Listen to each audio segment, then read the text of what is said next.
Hey guys, welcome to another episode of Fry Brothers Fishing. This is Arlo.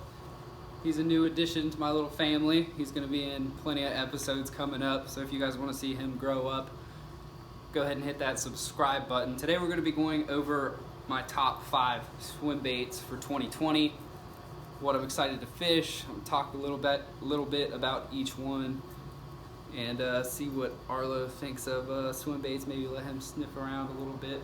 So we'll start at number 5, right? So on the smaller end of things, the Speed Glide 100. This thing is a smallmouth crushing machine. It does really well in creeks, in smaller rivers. You can still fish it in big rivers or open water, lakes, stuff like that. Just because it does cast fairly well, you can really launch this one. It's a heavier one for the size of it, because it is pretty small. That's an awesome one in that perch pattern. Really love that. Got a lot of smallmouth with that last year. Haven't really got anything with largemouth, but yeah, that's definitely one of my go-to for like more of the finesse side of these bigger swim baits. Number 4 is the S-Waver, kind of an obvious one. This is the 200, I believe. Really good looking swim bait. Has a great pattern, swims really wide.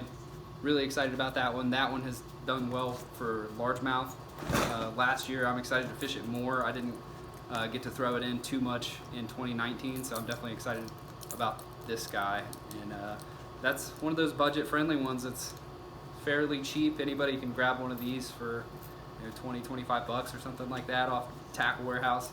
That's an awesome addition to your arsenal there. Another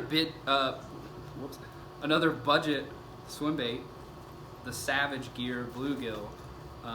This one, I got the one with 2 trebles. The one does lock in place eventually if you get it to stick into the top of that. I got a hold of some big largemouth with this guy. It's definitely on the smaller side of things as far as swim baits go, but that soft plastic, it's pretty tough. It swims surprisingly well. You don't have a lot of options as far as cadence with these guys. You can't run them ultra slow unless you don't mind that there's a lack of action there. Somewhat of a medium pace on these guys. Provide a lot of responses from the largemouth last year. Swimming it faster did pretty well. It does swim pretty good in current, is throwing it in rivers and stuff. It did fairly well. You can't crank it. I wouldn't throw it on a 7-to-1 and burn it back to me, but it does swim pretty good. I think this was only like 12 bucks on Tackle Warehouse. It was on sale last year. Picked it up, caught some fish with it. I'm excited to use it more in this upcoming season, because next month is March, guys.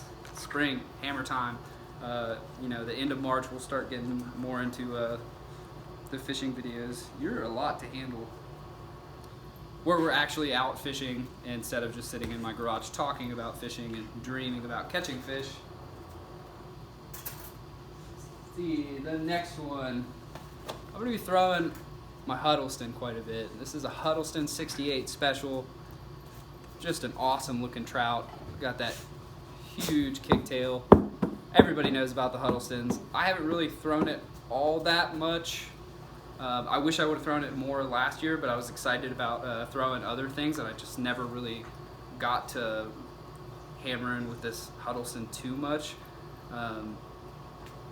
It's not an intimidating size. This is only a 6-inch, so it can really be eaten by just about anything around me anyway. I have bluegill nip at it. I'm obviously not going to get one of those, but I did have some really small fish, some surprisingly small fish go after. You need to stop biting. How about that? I did have some small fish go after this thing last year. A lot of teeth marks on it.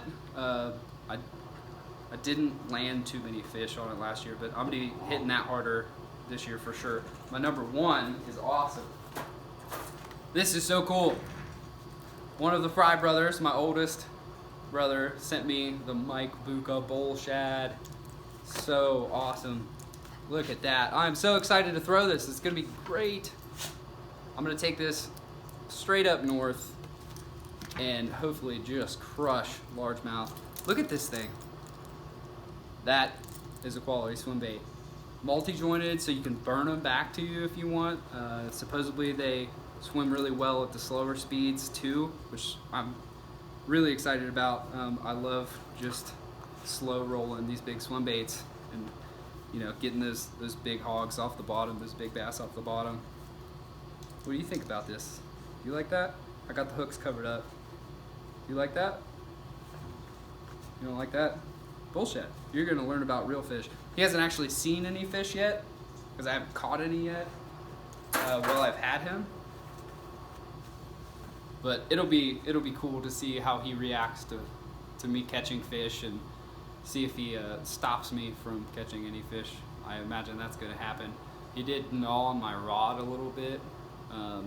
Just the cork on the handle got a little messed up, so we had to put a stop to that. But he's learning. He's gonna learn all about fishing, and he's gonna be my little fishing buddy. He's an Australian Shepherd Poodle mix. He's an Aussie Doodle. He bites a little bit. We're working on that too. So that's my top 5 swim baits for 2020 that I'm most excited about. If you guys go ahead and hit that subscribe button, you'll get to see me fish with all of those this year. I'm trying to do the end of the show. Hope you guys enjoyed today's episode of Fry Brothers Fishing. I'm really looking forward to throwing all these baits and recording that for you guys, and as well as recording a little bit of Arlo, see how he does with the fishing. So if you guys want to keep up with us, hit that subscribe button and give us a follow on Facebook and Instagram. We're out there on all the platforms. Thanks for watching.